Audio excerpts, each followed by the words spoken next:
તો મિત્રો આપણે જો આવી રીતે લસણ ઉપાડવું એટલે આપણે બજારમાં આનો ભાવ સરસ આવશે અને મૂળિયા ઝાઝા હોય એ પ્રમાણે આપણને ભાવ મળશે. તો આવી રીતે લસણ ઉપાડવાનું જો અમે ઉપાડી રહ્યા છીએ.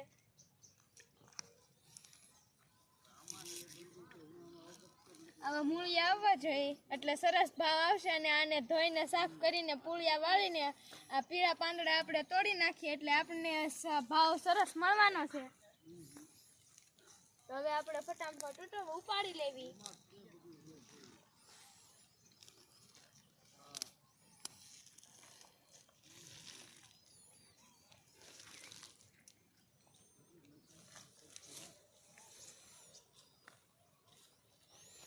મોબાઈલ નંબર અને જો તમારે આ લસણ વાવવું છે અને માહિતી મેળવવી છે તો તમારે આ મોબાઈલ ઉપર ફોન કરવાનો છે. તો હું બોલું લખી લેજો 88 49 પૂરા 205. આ નંબર ઉપર તમારે કોલ કરો એટલે તમને લસણની બધી માહિતી મળી રહેવાની છે.